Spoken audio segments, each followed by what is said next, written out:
Hi guys, आज हम करेंगे एक और लीड कोड क्वेश्चन। डेली तो कर चुका हूँ और आज हम करेंगे इसे हिंदी में।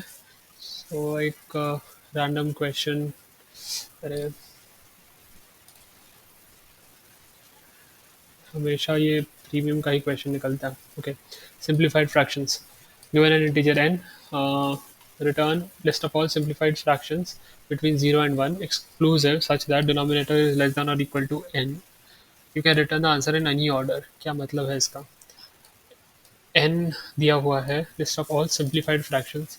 Okay, between 0 and 1. Mm, between 0 and 1, okay. Such that the denominator is less than or equal to n. Denominator,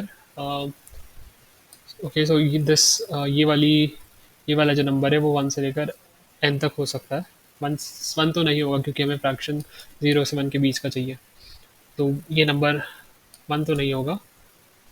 is it like exclusive? ठीक है, 0 भी नहीं हो सकता, 1 भी नहीं हो सकता।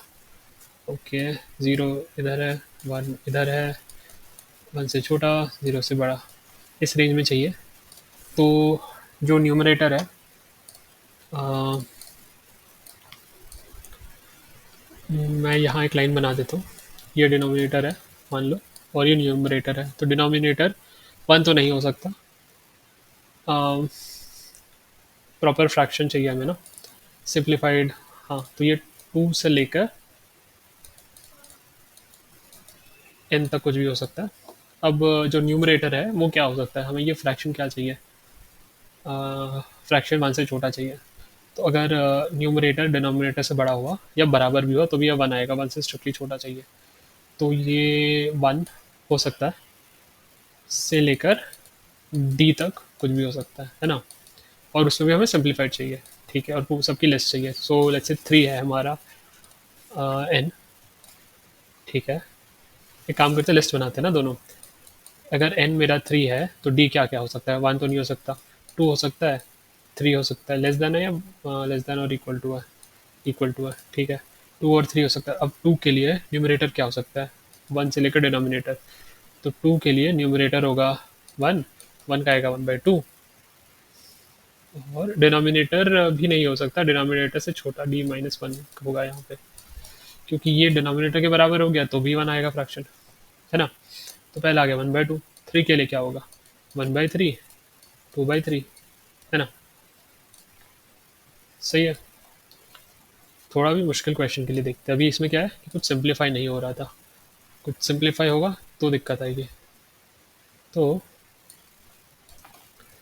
देखते हैं, हमारा एन केस में 4 है। सेकेंड।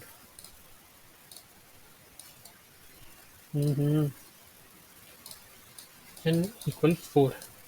अब डी की क्या वैल्यू? डी की वैल्यूज़ के लिए फ्रैक्शंस देखते हैं। डी की वैल्यूज़ पे, क्योंकि डी पे लिमिट लगी हुई है। डी 2 से स्टार्ट होगा, 4 तक चलेगा, है ना। 2 से स्टार्ट हुआ। अब इसके लिए क्या क्या बनेगा? 1, 1/2 ही बनेगा। उसके बाद डी की वैल्यू 3। 3 के लिए क्या? 3 से छोटा 1 और 2। 3 तो नहीं होगा, तो 1/3 और 2/3, है ना। अगला क्या है? 4। 4 से छोटा 1, 1 से 1, 2, 3, 3/4, 2/4, 1/4। अब आई दिक्कत, ये है 2/4, है ना। अब जब भी हमें कोई एक फ्रैक्शन मिल रहा है, हमें क्या करना पड़ेगा? उसको सिंप्लीफाई करके देखना पड़ेगा। सिंप्लीफाई कैसे? कि अगर जो भी मैं न्यूमरेटर चूज कर रहा हूँ, डिनोमिनेटर एग्जैक्टली डिविजिबल नहीं होना चाहिए उससे। उससे क्या होगा? डिविजिबल भी नहीं होना चाहिए, उनका एक कॉमन कॉमन भी देखना पड़ेगा। कॉमन आएगा एच सी एफ से। बेसिकली एच सी एफ 1 होना चाहिए दोनों का। अब इन दोनों का एच सी एफ है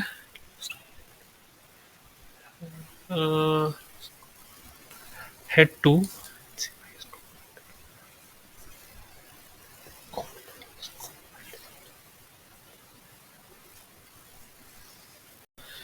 तो अब इधर हमें डिवाइड करके देखना पड़ेगा। तो मतलब डिवाइड भी नहीं, एच सी एफ निकालना है। और एच सी एफ 1 नहीं हुआ तो उसको कंसिडर नहीं करना है।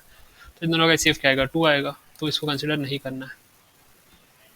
तो आएगा क्या? 1/2, 1/3, 2/3, 1/4, 3/4।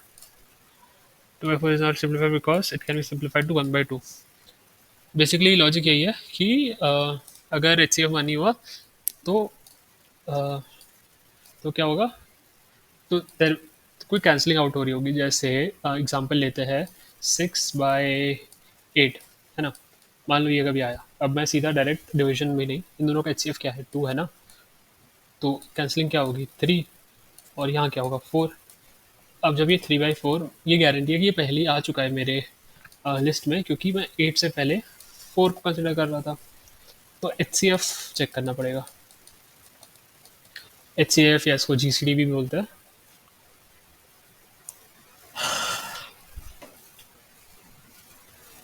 तो हमें एच सी एफ ही चेक करते चलना पड़ेगा। ठीक है,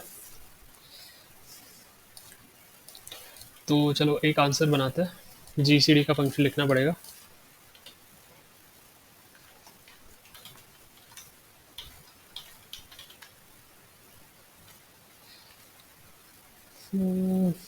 ठीक है, फॉर इंट, इसको बोलते हैं डिनोमिनेटर, ये 1 नहीं होगा, ये 2 से स्टार्ट होगा। एन और डी प्लस प्लस। अब न्यूमरेटर क्या होगा, न्यूमरेटर को चलना होगा 1 से। अम, इसको ना एन की जगह कैपिटल एन बोल देता हूँ मैं, क्योंकि मेरे को एन उसके लिए चाहिए, एन। तो न्यूमरेटर कहाँ से चलेगा, 1 से चलेगा।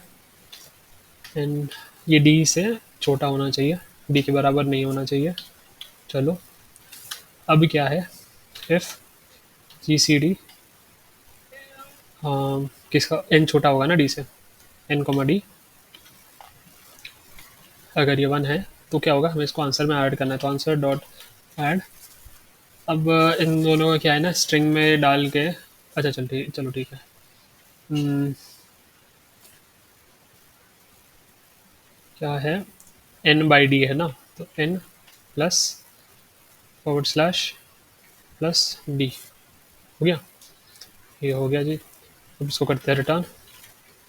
क्या बच गया, जी सी डी बनाना है, प्राइवेट इंट जी सी डी बी। जी सी डी का मेथड ये था कि अगर इफ ए छोटा होता है इसमें, तो if a equal equals to 1, return a, return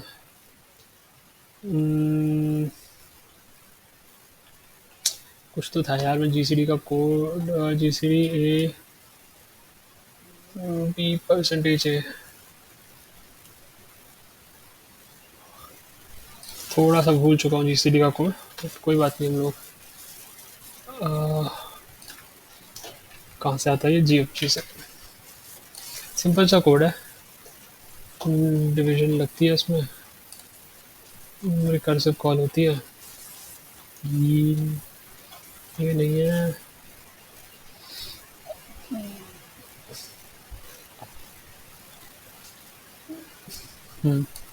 तो अगर बी ज़ीरो हो गया है तो ए, वरना ए बी।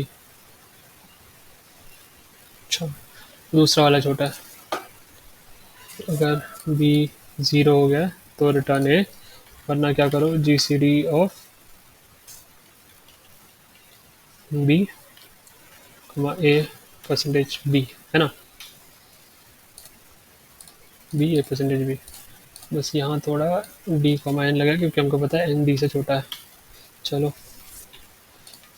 ये क्या है, दोनों का जी सी डी 1 होना चाहिए, यानी कि डिविजिबल, कोई रिड्यूस नहीं होना चाहिए, वो कोई कैंसलिंग आउट फैक्टर नहीं होना चाहिए दोनों का। तो इसलिए ये चेक लगेगा। आंसर में ये ऐड कर दिया, आंसर रिटर्न कर दिया। जी सी डी क्या है, ए और बी का।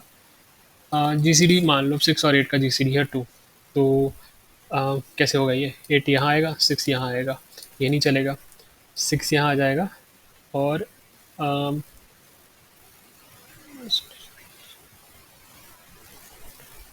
8% 6 आएगा, 2, तो यहाँ 2 हो जाएगा। अब यहाँ 6, यहाँ 2, तो ये भी फिर नहीं चलेगा।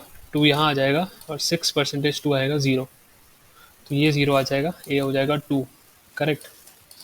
ठीक है, जी सी डी तो पता ही है तुम लोगों को।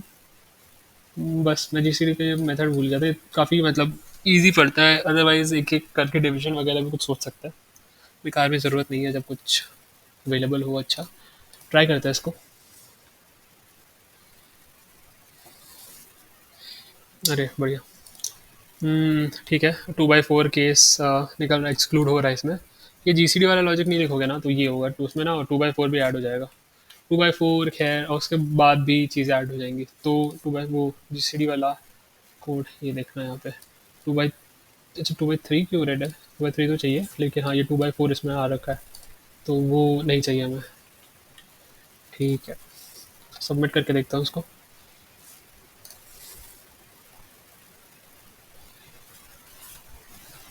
चलो बढ़िया। ठीक है, यही था इस क्वेश्चन में। एक्सप्लेनेशन के लिए कुछ है नहीं, जो भी क्वेश्चन में था मैंने उसको ड्रॉ करके देखा कि क्या चल रहा है, हमें 0 से 1 तक चाहिए, फिर डी की क्या वैल्यूज़ हो सकती है, एन की क्या वैल्यूज़ हो सकती है। फिर बहुत ही सिंपल हो गया क्वेश्चन कि डी तो मेरा 2 से एन तक चलेगा, मैं वहाँ से उसको आइटरेट करा लेता हूँ फॉर लूप लगा के। एन मेरा क्या चलेगा, 1 से D-1 तक चलेगा, डी तक नहीं चल सकता, वो भी मेरे को दिख गया, एन की सारी वैल्यू दिख गई। अब जब मेरे पास एन आ गए सारे पॉसिबल, और सारे पॉसिबल एन आ गए, सारे पॉसिबल डी आ गए, तो यही तो चाहिए मेरे को। अब मैं तो वैसे इसको डायरेक्टली ही आंसर में ऐड कर दूँ, लेकिन तुमने देखा कि क्वेश्चन में सिंप्लीफाइड लिखा है, क्वेश्चन का नाम ही सिंप्लीफाइड है, यानी कि सिंप्लीफिकेशन भी चेक करनी पड़ेगी। अब सिंप्लीफिकेशन कैसे चेक कर सकते हो? डिवीजन कर लो किसी टाइप का, या जीसीडी है तुम्हारे पास। अब इनिशियल स्टेजेस पे या फिर बहुत कोड मतलब थोड़ा टच छूट जाए तो ये जीसीडी भूल जाते हो तुम, बट ठीक है, अभी तो मैंने देख के कर लिया, अभी ये याद रहेगा कुछ टाइम तक। तो अम, मतलब खुद इम्प्लीमेंट करते बैठोगे तो भी चलेगा प्रैक्टिस के टाइम पे, बट बाकी तुमको ये पता हो तो अच्छी बात है। और ये चीज़ें मतलब कोड करते करते ही दिखती है, पता चलती है, तो नहीं पता अभी तो इट्स ओके, अब सीख गए। चलो ठीक है।